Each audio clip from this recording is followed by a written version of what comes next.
bahasanya belakang sholat. Di sini apa yang dimaksud dengan Rasulullah berdoa dubur sholat? Nah, di sini ada beberapa pandangan Bapak Ibu. Kalau menurut ulama fikih, di sini dalam hal ini adalah ulama Hanafiyah, yaitu ulama-ulama dari pengikut mazhab Hanafi. Dubur di situ maksudnya adalah sebelum kita mengucapkan salam. Jadi ketika tasyahud ketika tasyahud, selesai tasyahud kita bisa berhenti untuk berdoa di sana. Juga yang kita lihat orang ketika sujud di akhir dia perpanjang doanya. Ada juga yang mengatakan itu dibaca doanya panjang itu kapan? Saat tasyahud. Karena tasyahud itulah merupakan akhir kegiatan sholat. Dubur itu adalah akhir dari kegiatan sholat itu adalah tasyahud. Maka boleh kita berdoa memperbanyak doa kita dalam tasyahud itu. Karena memang sholat itu dalam arti bahasa itu artinya adalah doa. Karena memang kumpulan doa semua. Maka Rasulullah selesai sholat itu banyak memperbanyak zikir kepada Allah. Karena doanya sudah banyak dalam sholat itu sendiri. Nah, ini menurut ulama Hanafi. Jadi beliau mengatakan bisa maknanya dubur sholat itu adalah di saat akhir sholat itu apa? Salam atau tahiyat, tahiyat. Praktek sholat kita kan diawali dengan tahiyat, diakhiri dengan salam. Sebelum salam itu apa? Tasyahud. Maka ada beberapa tasyahud yang dimaksud. Jadi perbanyak doa di sana. Tapi juga mereka mengatakan maksudnya adalah selesai salam. Jadi assalamualaikum itu setelah berzikir tentunya lalu berdoa. Jadi dua-duanya itu dibenarkan, tidak ada yang salah. Maka dikatakan kullu minal waqtaini awsat istimani du'a fihi wa aula istijabah. Jadi dua waktu ini baik kita baca di saat kita tasyahud maupun selesai kita sholat salam kita berdoa itu dua-duanya benar. Dan ini sesuai dengan hadis-hadis yang tadi kami sampaikan atau nanti juga kami akan jelaskan. Dan ini adalah yang paling baik untuk diterimanya sebuah doa. Nah, sementara ulama Malikiyah, Bapak Ibu, itu juga memahami yang namanya di akhir doa, di akhir sholat itu adalah selesai salam, bukan di saat kita tasyahud. Tapi sekali lagi dua-duanya tidak ada masalah. Mazhab Syafi'i juga mengatakan demikian. Silakan. Nah, sekarang menurut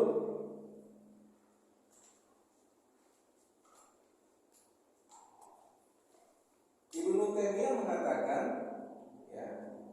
wazaba Syekh Taqiyuddin Ibnu Taimiyah wa tabi'ahu ala zalika tilmizu Ibnu Qayyim al-'adami masru'iyyati du'a pada salam min as-salat.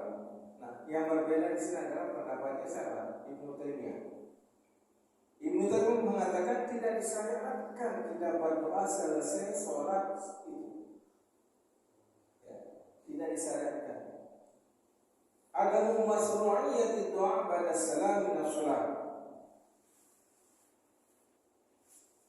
Tapi yang dimaksud adalah kata Ibnu Taimiyah qabla salam, yaitu ketika tasyahud.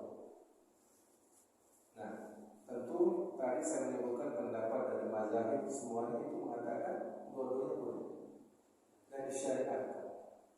Maka nanti ketika kita melihat ada perbedaan saudara-saudara kita selesai zikir dia tidak berdoa, karena dia mengikuti mazhab Ibnu Taimiyah.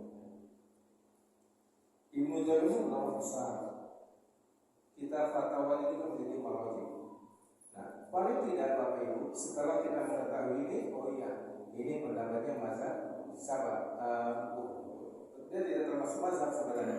Ibnu Taimiyah ini mengikuti mazhab Hambali dalam fikih. Tetapi terkadang banyak tidak sejalan dengan pandangan Imam Ahmad bin Hanbal. Baik, ini berbicara tentang kalau ada perbedaan dalam kita melaksanakan doa itu, kita sudah memahaminya. Nah, di mana letak perbedaan tersebut. Nah, sekarang bagaimana dengan kita mengangkat tangan saat berdoa? Di sini juga dikatakan disyariatkan kita kalau berdoa itu angkat tangan.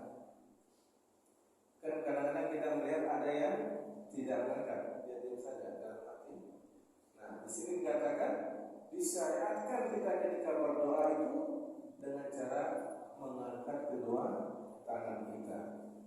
Di sini dijelaskan bahwasanya banyak hadis yang mutawatir yang menjelaskan bahwasanya disyariatkan bagi umat Islam ketika berdoa itu untuk mengangkat kedua tangannya. Dalilnya apa?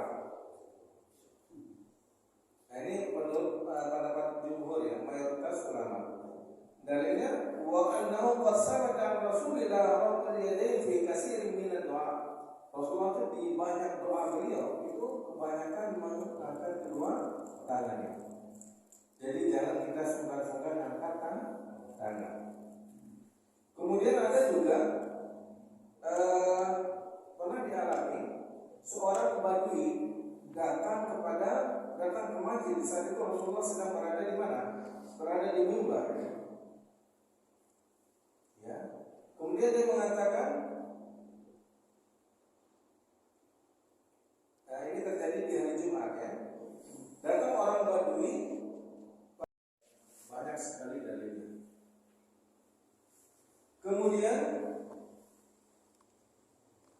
dikatakan di sini wa anna al-yadain min adab doa. Orang yang berdoa dan mengangkat tangan itu adalah etika dalam berdoa.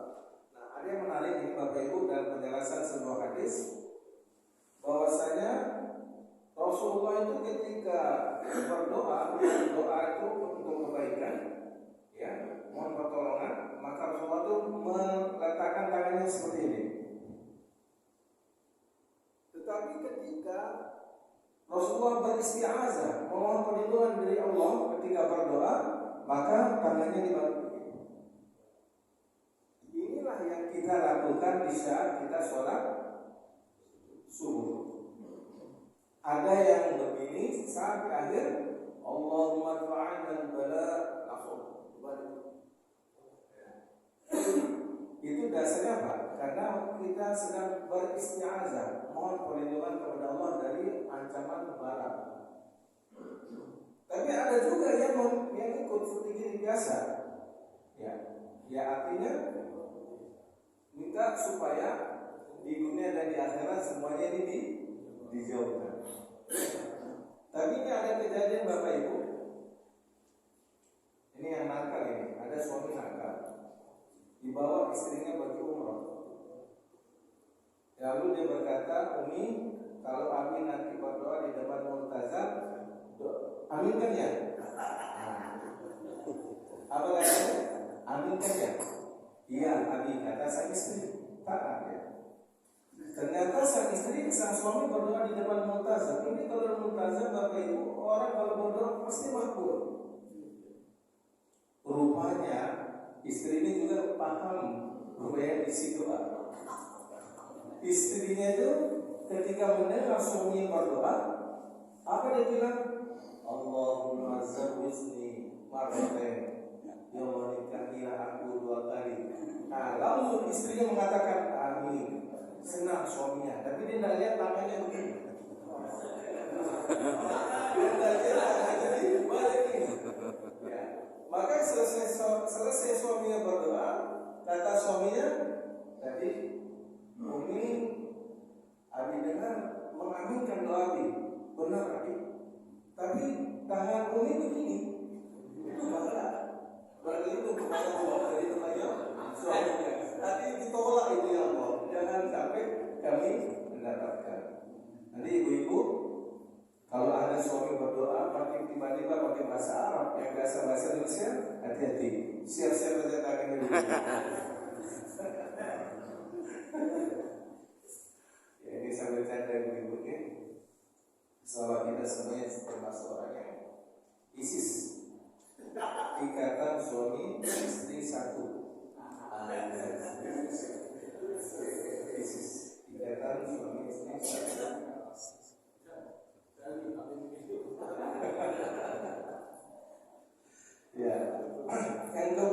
Kemudian doa berjamaah, biar ada tanya jawab ya, saya bersingkat, banyak sekali sebenarnya hadis-hadis yang saya ringkasnya. Doa secara berjamaah. Ada orang yang mengatakan, bagaimana kita bisa melepaskan keinginan kita suruh orang jadi imam, lalu dia mendoakan, belum tentu cocok dengan kemauan kita. Terlalu sombong, malah itu dia bisa yakin dengan apa keinginan kita. Banyak pendapat-pendapat yang nyeleneh, yang menganggap orang yang melakukan doa secara jamaah, imamnya mendoakan, makmumnya mengaminkan. Bagaimana sebenarnya ini dalam pandangan syariat Islam? Saya bacakan ya. Ini kita kalau baca teks Arab semakin yakin ya. Sebenarnya kalau terjemahkan sama aja artinya Indonesia. Tapi berbeda yakin. Masru'iyatu ayyad wa syakhsun wa yu'minul batun. Itu temanya. Disyariatkan seseorang berdoa dan sisanya itu mengaminkan. Nah ini kan seperti kita Waalaikumsalam Warahmatullahi. Ya. Kalau ada program sepi dia aja jadi. Tadi kita ngomong begini kan. Baik, sekarang bagaimana? Coba kita lihat.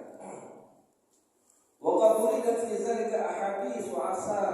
Banyak sekali hadis-hadis riwayat yang menjelaskan tentang bolehnya seseorang menjadi imam itu berdoa, ya, dan makmum yang lainnya itu mengaminkan. Banyak sekali. Ya. Di sini salah satu saya menyebutkan dari Ibnu Abbas, anna Rasulullah sallallahu alaihi wasallam Ibnu Abbas berkata, Rasulullah itu bersabda, "Ma hasadatkumul yahud ala syai'in, ma hasadatkum ala qawli amin, fa aksiru min qawli amin." Nah, ini artinya apa? Rasulullah bersabda, orang-orang Yahudi tidak iri pada amin. Ini yang dijadikan salah satunya. Ada juga sebuah riwayat dari Ibnu Mardawiyah Anas. Lagi ini ya, Sayyidina Anas itu termasuk yang banyak kita meriwayatkan hadis dari baginda kita Nabi Muhammad sallallahu alaihi wasallam.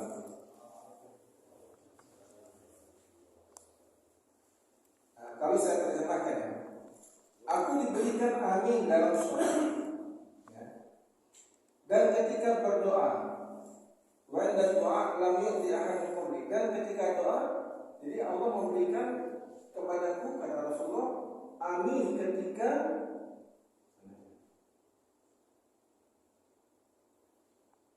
ya, ketika sholat, ketika kita mengatakan ghairil maghdubi alaihim waladdallin, amin. Nah itu hanya Rasulullah yang dikasih.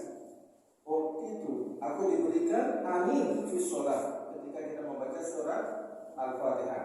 Ketika mengatakan waladdallin, amin, kita semua. Yang kedua, wa inda du'a lam yu'ti ahadun qabli illa an yakuna Musa. Dan juga ketika berdoa kita diberikan, kata Rasulullah, aku diberikan ini, kata amin.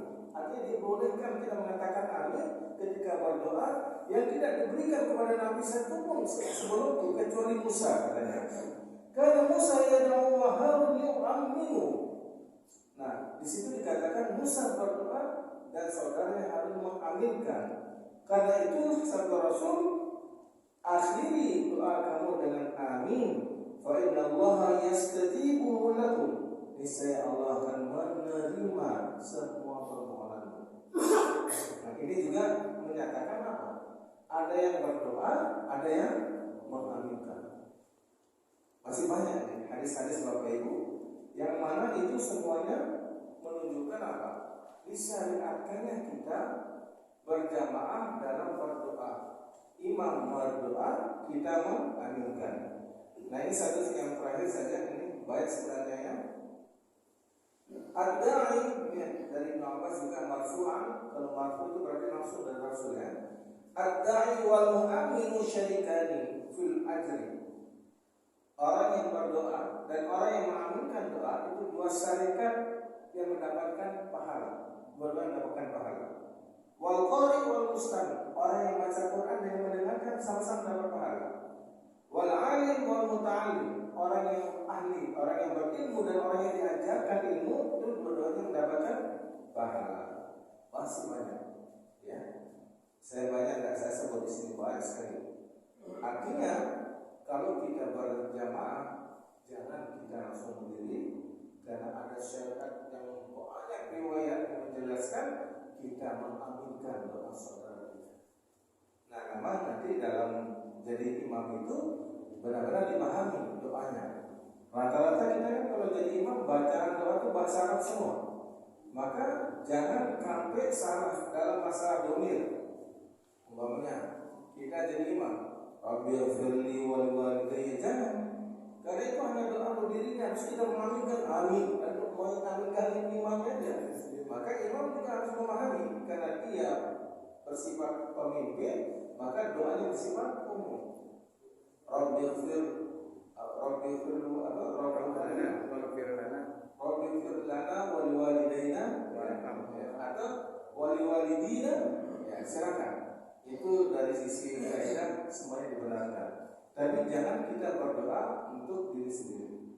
Ya, itu kaidah. Dan saya yakin semua yang menjadi imam sudah memahami hal tersebut. Baik, ini masih ada waktu. Saya sengaja batasi penjelasannya. Tapi semangatnya saya rasa sudah dipahami. Mungkin ada yang